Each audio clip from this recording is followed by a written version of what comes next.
Ils étaient 24, près des arbres morts de la rive. 24 par-dessus noir, marron ou cognac. 24 paires d'épaules rembourrées de laine. 24 costumes 3 pièces et le même nombre de pantalons à pinces avec large ourlet. Les ombres pénétrèrent le grand vestibule du palais du président de l'Assemblée, mais bientôt il n'y aura plus d'Assemblée. Il n'y aura plus de président et dans quelques années, il n'y aura même plus de parlement, seulement un amas de décombres fumants.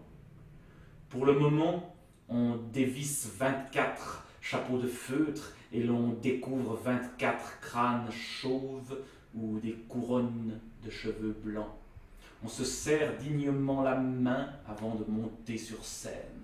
Les vénérables patriciens sont là, dans le grand vestibule. Ils échangent des propos badins, respectables. On croirait assister aux prémices un peu guindées d'une garden party.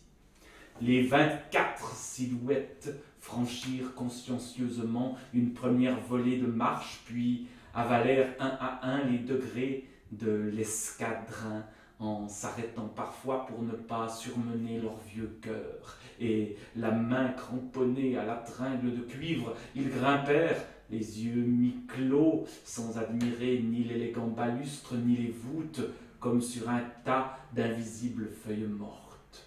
On les guida par la petite entrée vers la droite, et là, après quelques pas sur le sol en damier, ils escaladèrent la trentaine de marches qui mènent au deuxième étage.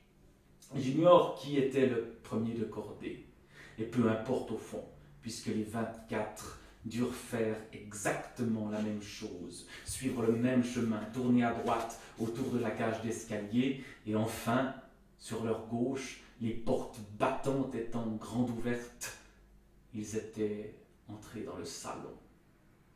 La littérature permet tout, dit-on. Je pourrais donc les faire tourner à l'infini dans l'escalier de Penrose. Jamais ils ne pourraient plus descendre ni monter. Ils feraient toujours en même temps, l'un et l'autre. Et en réalité, c'est un peu l'effet que nous font les livres. Le temps des mots compacts ou liquides, impénétrables ou touffus, denses, étirés, granuleux, pétrifie les mouvements, méduse. Nos personnages sont dans le palais pour toujours, comme dans un château ensorcelé. Les voici foudroyés dès l'entrée, lapidifiés, transis. Les portes sont en même temps ouvertes et fermées, les impostes usées, arrachées, détruites ou repeintes. La cage d'escalier brille, mais elle est vide. Le lustre scintille, mais il est mort. Nous sommes à la fois partout dans le temps. Ainsi, Albert Feugler monta les marches jusqu'au premier palier, et là, il porta la main à son faux col, transpirant, dégoulinant même, éprouvant un léger vertige. Sous le gros lampion doré qui éclaire les volets de marche, il rajuste son gilet, défait un bouton, échancre son faux col.